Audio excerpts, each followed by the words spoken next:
क्या कोई ऐसा स्तोत्र या मंत्र है कि जिसके पाठ से नवग्रह के दोष भी दूर हो जाए, बुरी नजर से भी हमारी रक्षा हो और हमारी आध्यात्मिक उन्नति भी हो, हमारे जो है इंट्यूटिव पावर भी हमारा बढ़ जाए, हमारी इंट्यूशन भी जो है वो बढ़ जाए और हमारी सांपत्तिक स्थिति, पैसा इत्यादि प्राप्त करने में भी हमारी जो है सहायता हो जाए? क्या ऐसा कोई कवच है, कोई ऐसा कोई स्तोत्र है जो एक ही हो और इसमें सारी चीजें हो जाए, जिसमें मोक्ष और भोग दोनों की ही चिंता मिट जाए? तो इसमें जो है एक अगर मुझे उत्तर देना हो, शॉर्ट आंसर, तो वो है शिव कवच।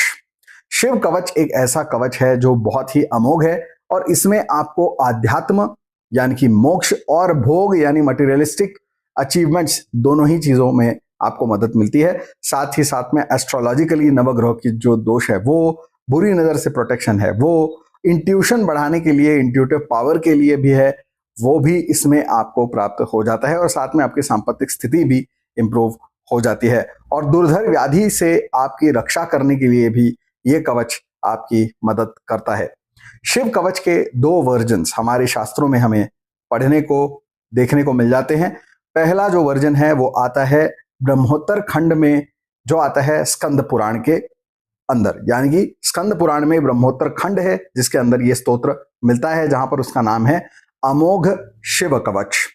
अमोघ शिव कवच जो है एक बहुत ही रोचक कहानी है यहाँ पर कि एक राजा होता है जो जिसका पराभव हो जाता है, एक युद्ध में उसकी मृत्यु हो जाती है और फिर जो शत्रु हैं उनके डर से भद्रायु यानी कि उस राजा का पुत्र और उस राजा की रानी यानी भद्रायु की माँ, ये जो है उन दोनों को वहां से भागना पड़ता है और वो दर दर भटक रहे हैं, असहाय हैं, बिल्कुल अकेले पड़ चुके हैं और उनके पास अब कुछ भी नहीं है क्योंकि उनके जो है पिता यानी कि जो राजा थे उनकी मृत्यु हो चुकी है और अब राज्य भी नहीं रहा, पास में सेना भी नहीं रही, कुछ भी नहीं रहा। तो अब वो क्या करें? वो यहाँ वहां भटक रहे हैं और तभी वो मिलते हैं ऋषभ देव ऋषि से और ये ऋषभ देव ऋषि जो है वो उनको एक बहुत ही दिव्य और बहुत ही गुह्य एक स्तोत्र बताते हैं, वो है ये अमोघ शिव कवच। तो ये अमोघ शिव कवच स्तोत्र जब वो सिखाते हैं, बताते हैं भद्रायु को, तो भद्रायु उसका नियमित रूप से पाठ करना शुरू करते हैं, साधना करना शुरू करते हैं और ये साधना करते करते वो अपने हार्डशिप से, अपने संकट काल से धीरे धीरे धीरे धीरे बाहर निकलते हैं, अपने बुरे समय पे विजय प्राप्त करते हैं और अल्टीमेटली वो फिर से अपने राज्य को प्राप्त कर लेते हैं, अपने शत्रु का पराभव कर देते हैं।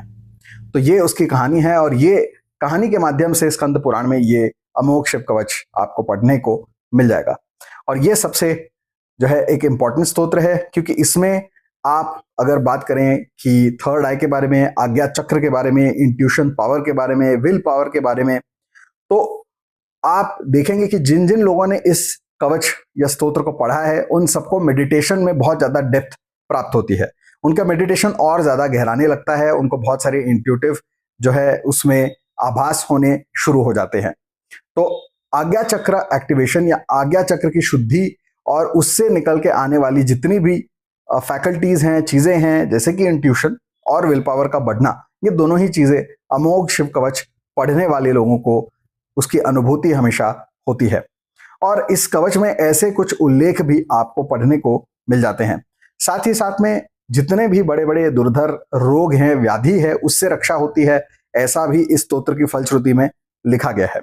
नवग्रह से होने वाली जितनी भी पीड़ाएं हैं वो सारी इसमें शमन करने की क्षमता है इस एक अमोघ शिव कवच स्तोत्र के अंदर। उसके साथ साथ कुंडली में अगर आपका लग्न या आपका चंद्र खराब स्थिति में बैठा हो तो उस केस में आपको बुरी नजर लगना, इविल आई जिसको हम कहते हैं, वो लगने के चांसेस बहुत ज्यादा होते हैं, तो उससे भी आपकी रक्षा होती है अमोघ शिव कवच के पाठ करने से। उसके साथ साथ वेल्थ क्रिएशन के लिए, पैसा कमाने के लिए भी आपको अमोघ शिव कवच का पाठ करना बहुत ही लाभदायक होता है। तो जीवन में भोग और मोक्ष दोनों ही चीजों में ये अमोघ शिव कवच आपकी सहायता कर सकता है। आरोग्य के लिए भी, हेल्थ के लिए भी ये आपकी सहायता कर सकता है। बड़े से बड़े जो रोग हैं उनमें भी आपकी सहायता कर सकता है। इसमें जो न्यास इत्यादि दिए गए हैं इनको बड़े सही तरीके से करना आवश्यक है। अभी तक हमने विष्णु सहस्त्रनाम, ललिता सहस्त्रनाम, गणेश सहस्त्रनाम, बहुत सारे स्तोत्रों के बारे में यहाँ पर मैंने चर्चा की है, जिसमें मैं ये कहता हूं कि इसमें जो है न्यास और ये सारी चीजें अगर आप नहीं भी करें तो चल जाएगा, क्योंकि उसमें स्तुति है, उसमें स्तोत्र है और नाम है, तो आप वही पढ़ लें तो उससे भी आपको परिणाम मिल जाता है। लेकिन जैसे ही हम बात करते हैं कवच की, तो कवच में हमें फिर जो है न्यास इत्यादि करने की आवश्यकता पड़ती है।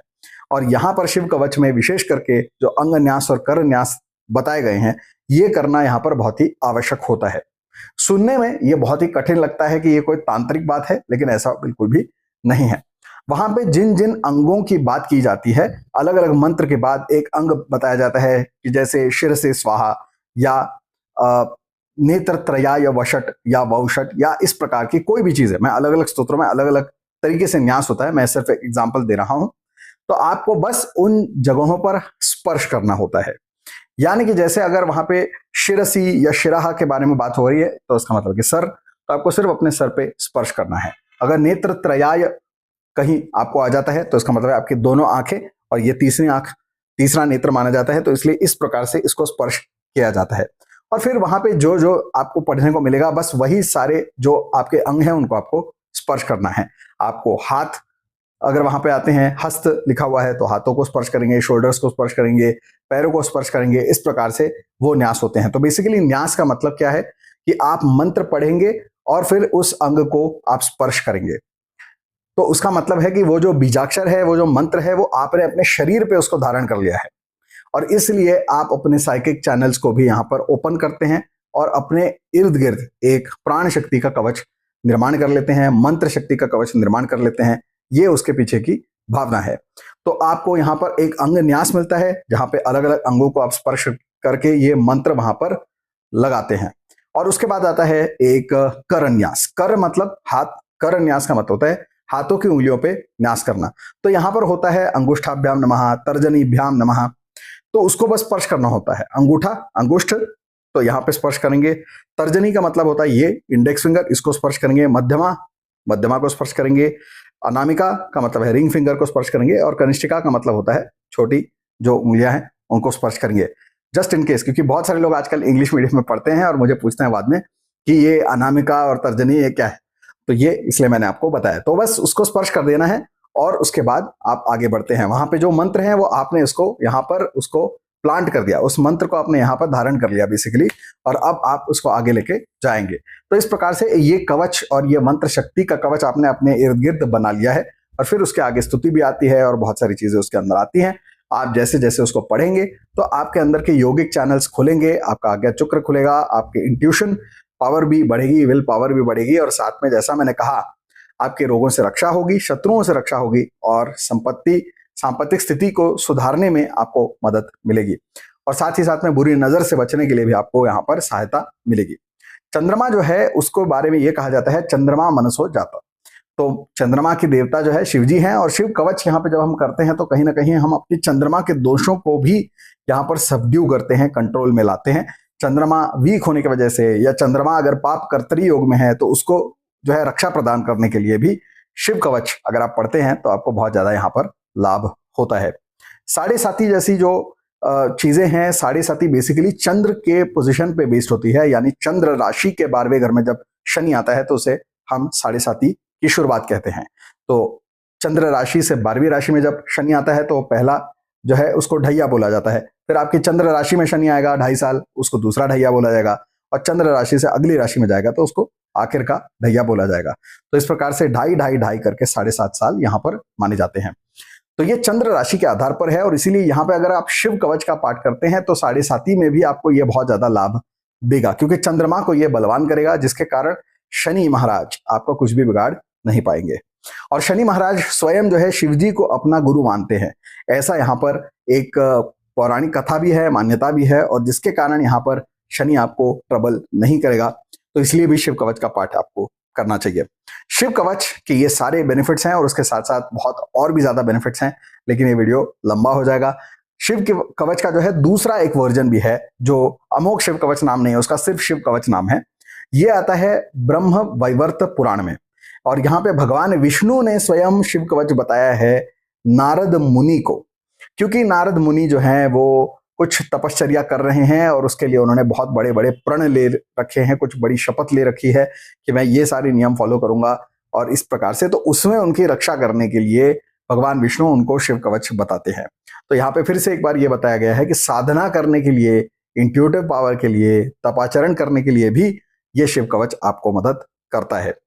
और उसके साथ साथ जो परशुराम जी थे, तो परशुराम जी के जो साधना काल था, तो वो ऐसा कहते हैं कि परशुराम जी कैलाश पर्वत को चढ़ के शिव जी के पास गए थे, और ऐसा करने वाले वो एकमात्र मनुष्य है या एकमात्र ऐसा अवतार हुआ है जो वहां तक पहुंच पाए, ऐसा माना जाता है। क्योंकि आज तक कोई भी मनुष्य कैलाश के शिखर तक नहीं चढ़ पाया है, नहीं पहुंच पाया है, तो सिर्फ भगवान परशुराम ही गए हैं। और भगवान परशुराम ने अपनी सारी विद्या जो है वो शिवजी को गुरु मानकर शिवजी से ही ग्रहण की है। यहां तक परशुराम जी का जो फरसा है वो भी उनको भगवान शिव ने ही प्रदान किया है। और यहां तक कि जो भगवान विष्णु का सुदर्शन चक्र है वो भी भगवान शिवजी ने ही उनको भेंट किया हुआ है। तो इसीलिए ऐसा भी कहते हैं कि भगवान परशुराम ने अपनी साधना काल में भी शिव कवच का पाठ किया था, जिससे कि उनके गुरु यानी कि भगवान शिव उनको जो है अपनी शक्तियां और प्रोटेक्शन प्रदान करे। तो ये इतना अमोघ है शिव कवच के इसका पाठ नारद मुनि ने भी किया है, स्वयं भगवान विष्णु जी ने भी किया है, परशुराम जी ने भी किया है, और आगे फिर मैंने बाकी सारी चीजें आपको बता ही दी हैं। तो ये बहुत ही एक अच्छा जो है स्तोत्र है, पावरफुल स्तोत्र है, जो आपको बहुत ज्यादा यहाँ पर लाभ दे सकता है। तो अभी जो है अच्छा टाइम है, ये समर वेकेशंस का टाइम है। अभी अप्रैल के महीने में ये वीडियो मैं डाल रहा हूँ, तो यहाँ पर बहुत सारे लोगों की वेकेशंस शुरू हो चुके हैं। तो इस वेकेशन में आप जो है अच्छे से छुट्टियां मनाइए, मजे करिए, लेकिन साथ में आध्यात्मिक उन्नति के लिए और आने वाले बाकी के साल के लिए अगर आप कोई प्रोटेक्शन चाहते हैं तो साधना के लिए भी कुछ टाइम रोज आप निकालिए और उसमें अमोघ शिव कवच का पाठ या शिव कवच का पाठ अवश्य करिए। ये दोनों जो कवच हैं, दोनों जो स्तोत्र हैं, इनके पीडीएफ्स मैं डाल दूंगा डिस्क्रिप्शन में, आप वहां से उसको डाउनलोड करेंगे और उसको रोजाना पढ़ना शुरू कर सकते हैं। बहुत ही लाभदायक है, जरूर करिए और मुझे बताइए कि आपको कैसा लगा। Thanks for watching this video, subscribe to my channel, press the bell icon, और मिलते हैं ऐसे ही और जो है अच्छी बढ़िया जानकारी के साथ अगले वीडियो में। May God bless you all.